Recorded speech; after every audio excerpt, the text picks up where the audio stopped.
Streetwise Intellect Productions. What's up, guys, and thank you for tuning in to another episode of the Bubble Podcast, your new home for Bay Area talent, presented by Streetwise Intellect Productions. I'm your host, Mr. Reed the Realist, and this is another episode of Views and Opinions. This topic that we'll be speaking on today is called Stop Living for the Here and Now. Again, the topic for today is Stop Living for the Here and Now.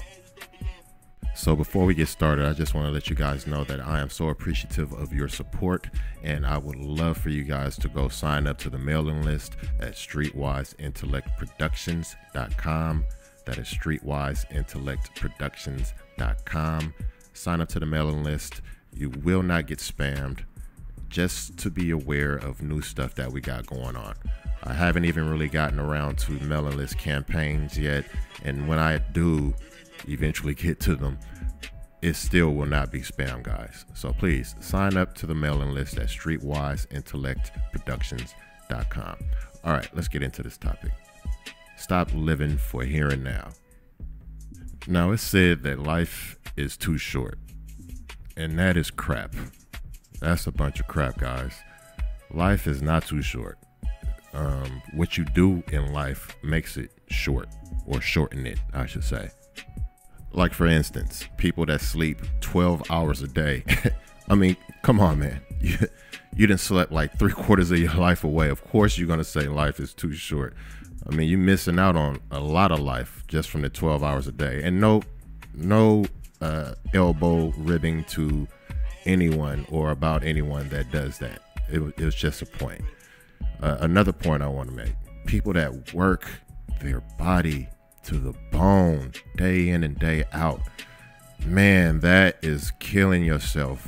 That is taking so much years from your life because, one, you're spending so much time in one place. You're not really living life. You're not experiencing life. Two, you're doing it day in and day out, so all you have time for is probably 4 hours of sleep and an hour of TV. You're killing yourself. And that's why people like that do not live long. All right. So yes, in that case, life is short when you do that. So that's what I mean by the things you do in life can shorten your life. When you're doing things like there's no tomorrow, guess what? Eventually, guys, there will be no tomorrow. So I want to start telling people we need to start thinking forward. Start thinking forward, have agendas, have goals.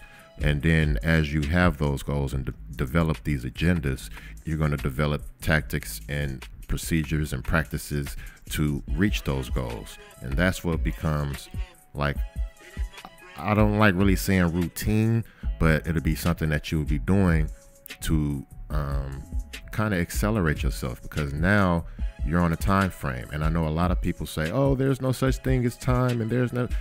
Man, get off of it. All right, there is a such thing as time, because you know when the sun's going to be here, you know when the moon's going to be here. I mean, there has to be a measurement of time. So get off of it about that's crap. That's crap. Anyhow, we need to start thinking forward. You need to start planning for what you're going to do. You need to start seeing yourself in a situation and planning to do things to get yourself to that situation. All right. We can't think that we're going to do a quantum leap all the way and we're going to be there. No, I mean, there's a great distance in between our vision and where we're at. So how are we going to get to our vision? You know, you're not going to get there waking up in the day. All right, what I'm going to do? All right, I'm going to do that. I'm going to do this. All right, you get a little closer. All right, you wake up the next day. What I'm going to do? What I'm going to do? No, that's not going to work. I've done it. I'm still kind of a victim of it. You know, we all do it. But what I'm saying is that we all need to start thinking forward, thinking ahead, planning for that next month, planning for that next 6 months. What do I want to do? What do I want to be at? That's where growth happens. That's where evolvement happens. That's where your children see you planning. That's where the generation starts seeing, okay, let me make plans. Let me have goals. So what I'm saying is very important for everyone to start doing. That's why I wanted to make this a topic. Stop living for the here and now. So a lot of the things that I heard growing up as a kid from friends, acquaintances, people I call family members because they've been friends for so long, and also family members. I heard a lot of females telling each other, "Oh, girl, you better get it while you got it," flaunt it, however this term goes. I don't even like repeating stuff like that, but it's true, and it was a generational thing. So now you got these females thinking that they better do this, and then when they hit a certain age, they get bitter. It's like you was living for the here and now it's like you weren't planning for this time, and now it's like you're bitter. That's where a lot of the bitterness comes from. I mean, it's like we are programmed at a young age to do and think a certain way by our family members, those closest to us. TV network has a lot to do with it, but I mean, that's like thirdary in the list of stuff that we are exposed to. And for young females to hear that, and for us to look at where we're at in this day and age, people need to start understanding the impact that your words have when you speak around children. Be careful, be mindful of how you speak around children. If you're living for the here and now, cool, it's your life to do that. But you influence a lot of other beings instead of just your peers. Please understand that, man. Please understand that. What I do, like I said episodes ago, is I don't do stuff for my peers or my friends or my family no more. I do stuff for the generations that are coming behind me, because that's what it's all about. That's what it's all about. Life's then you die. That's why we put fly, because you never know when you're gonna go. Life's then you die. That's why we put fly.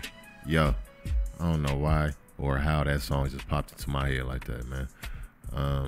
Yeah, back to the subject. Living for the here and now. I'm talking to the men right now. There's no color involved. It's the men, the demographics of the Bay Area. I'm talking to you guys. Man, check this out, bro. Ain't no need for you to be talking about, oh, I gotta get it right now. I gotta get it now. What the do you need to get it now for, bruh? If you get it now, what you gonna do with it? What you gonna do with it? Are we investing our money? Are we doing what we're supposed to do, like buying property? We complain about not having property, but you know what I mean? What you doing, man? See, that's where the here and now kind of kills all the joy of living life, man, because you're trying to do something right now and you all hustle and bustle and believe me, man, I've been there. I'm speaking on it because I've been there. But yeah, excuse the sirens in the background, guys. Yeah, I live in Oakland. I know y'all probably heard the sirens in a few episodes, but it is what it is.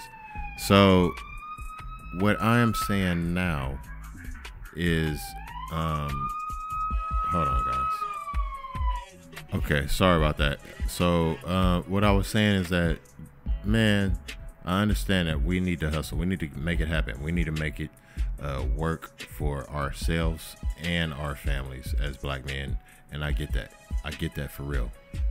But why not do all of that, man? Staying up all night, wearing the same clothes for like a week and a half. Why not do all of that with a goal in mind? You feel what I'm saying? And the goal doesn't have anything to do with cars and spending $600-800 on some jeans or something. I mean, that shit is dumb to me, man. So why not get out there, do all of that, stack your dough, bruh, and what I mean by that is do what you got to do to climb that ladder. You know what I mean? Stack a little dough, buy bigger next time. Stack your little dough, buy bigger next time. Whatever.